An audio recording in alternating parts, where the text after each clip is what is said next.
Welcome Matthew Mack for Step Out, and Step Out.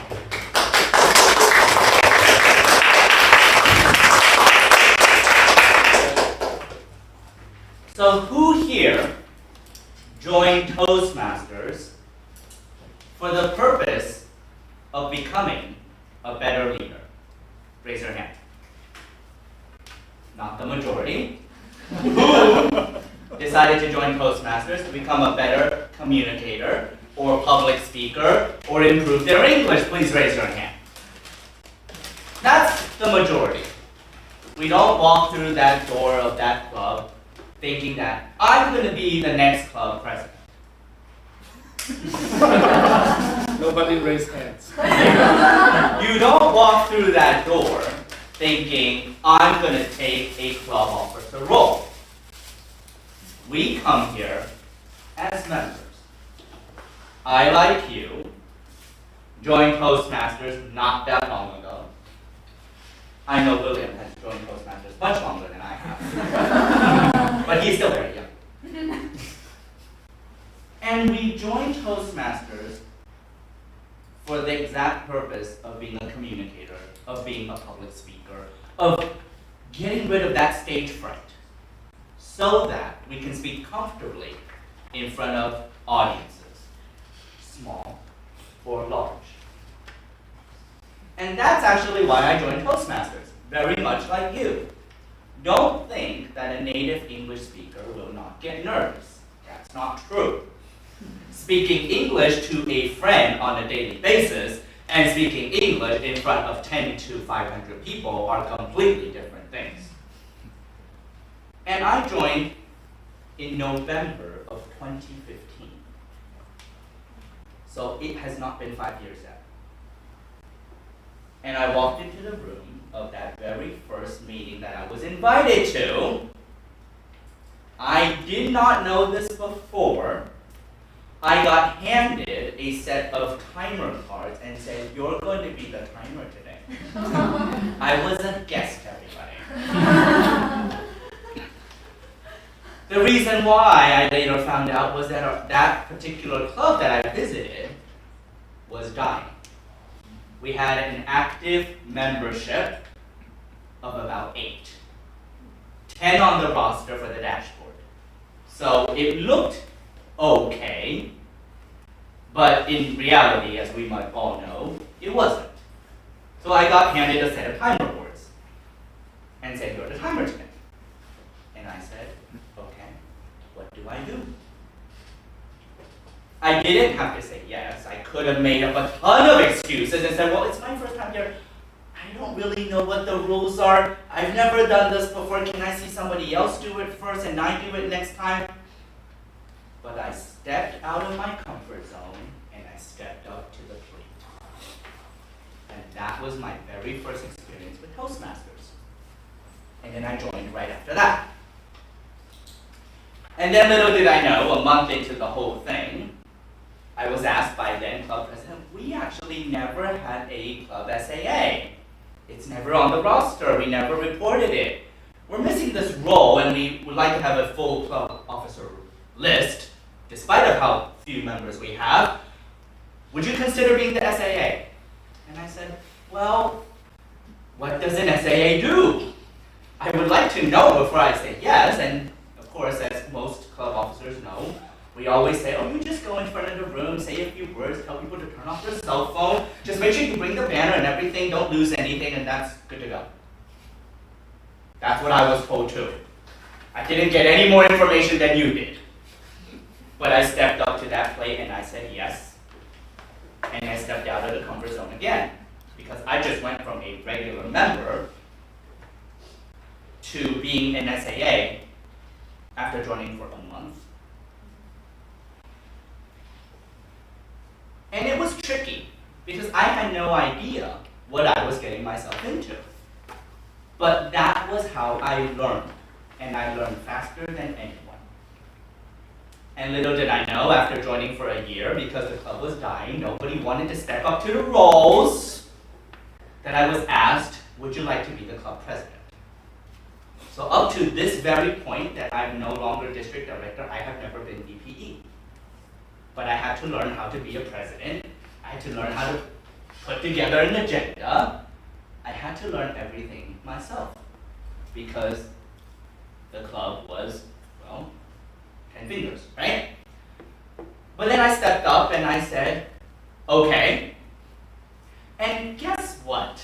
This is the funnest part, and it will always be very memorable for me, which was after my first wonderful meeting as club president, where we actually had guests, so it was more than 10, I got told by the wonderful organization that sponsors the club that we're not going to sponsor you anymore, you're going to have to move out.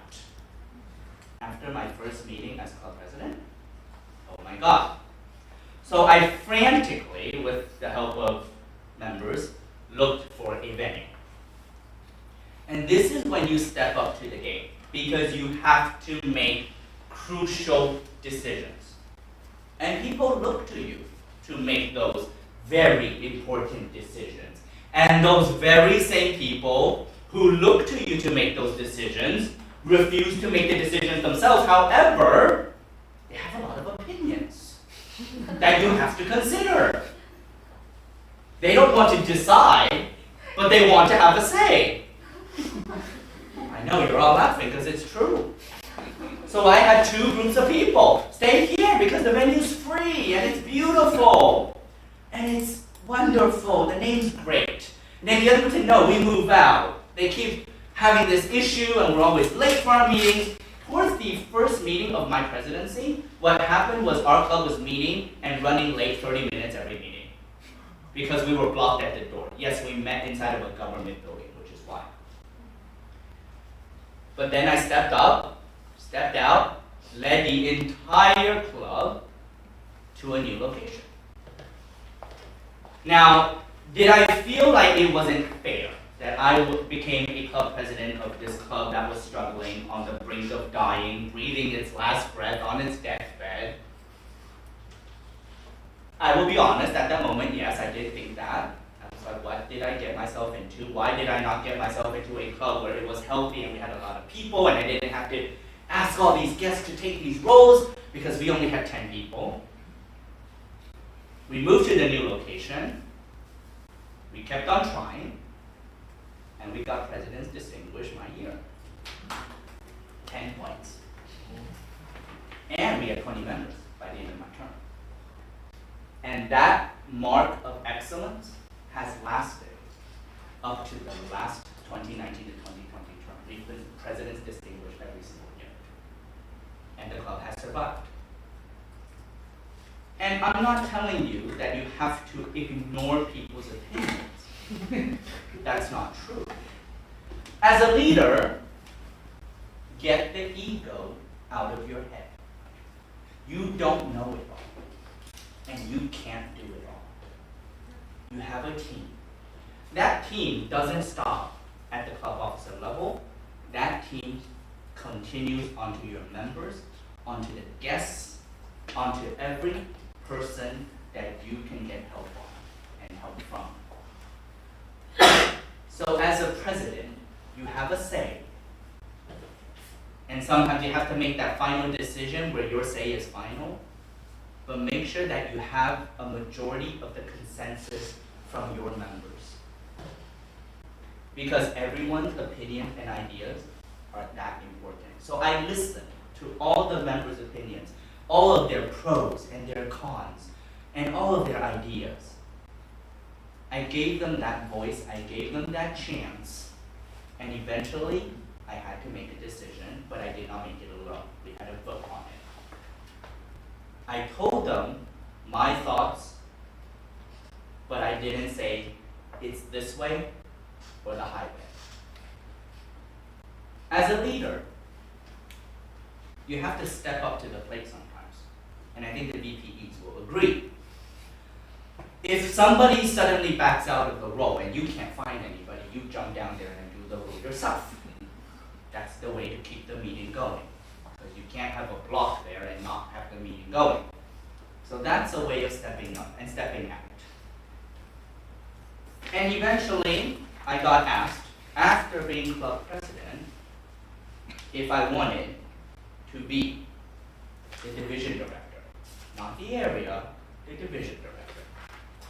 And I said, I haven't even been an area director yet. I thought I could learn by first managing and overlooking 3 clubs and then move on to 15. Well, that didn't very much happen according to my plans, and I became division director, overseeing 13 clubs, and by the end of my term we had 15, and President's Distinguished Division. Now, I couldn't do it alone, because you have to lead a team. Now, the team just got bigger. We went from members up to the club officers, up to the area directors. So the team just grew. And then I have to answer to the people above, which was the district, including the district trio. And again, I was very nervous about that, because I've never done it before. But again, I stepped up and stepped out of my comfort zone. Remember, when you follow other people's examples and learn from them, that's gold. Because you're getting shown the path where the mistakes they've made, the good things they've done, you can learn from them. But also remember this, to lead is divine. Because you're leading others to follow your footsteps. You're leading others to show them what you've learned, and you're leading others to help them grow. Because when you follow, you're helping yourself grow. So to lead is divine, to follow is gold. And finally, when I got asked, very suddenly in January, in Dubai, in training, if I wanted to step up and be district director, of course I was club growth director first. And if you don't know, there's club growth director, then program quality, then district director, so I was skipping again. And I turned to the district director at that time and I said, do you think I'm ready? And she says, if you think you are, you are. Because I thought I was young, and I still am the youngest district director in Taiwan. And I said, there are members who are much older than me. Are they going to follow me? Are they going to listen? Are they going to agree with me? Because when people have had a lot of experience in society and life, like I told you in the beginning of the speech, they have a lot of opinions and says. And I asked, and she says, if you're ready, you're ready. And if you think you can do it, you can do it, and you have my full support. So I ran and I won the election. I became district director. And I realized something. It's not the lack of experience that makes you any less qualified than the next person in line or the next person sitting next to you. It is the lack of passion. If you are passionate about it, you can make up that lack of experience because all those around you will come and help you. Don't be the leader that sits there and does nothing. Be the leader that will do more than your team. You must be willing to jump in there, step out of that comfort zone, step up to the plate, and do the roles should the team not move forward. And you are there to guide them, to share your experiences and lead them forward. So I did not have any experience, nor do anybody sitting here to deal with the COVID-19 crisis when it hit. But I was in the role, and we had to move forward. So we had to improvise, and we had to make some very crucial decisions. And trust me, we got a lot of opinions and voices, and we had to push through. So remember, passion is innate. You can't really build passion.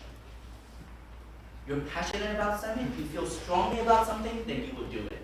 And you'll be willing to do it with a smile on your face. Experience, that's built over time. Most of us, that's why we're here. We're gaining that experience to speak in front of people. We're gaining that experience to improve our English. We're gaining that experience to not be nervous on stage, to learn how to use visual aids, to use vocal variety, to use body language. That's experience. that can be cultivated, that can be built over time. Passion, it's something within yourself that you feel strongly about. As long as you are passionate about something, then the lack of experience will build up over time. So don't see the lack of experience as a lack of qualification. See the lack of experience as a great learning opportunity. So the next time somebody asks you, will you be? Will you do? The answer is in yourself. Will you step up to the plate and step out of your comfort zone? Because remember, only you can do so. Nobody else can help you take that step forward. So step out and step up. Lead others with passion and lead others to help others grow. Toastmasters of the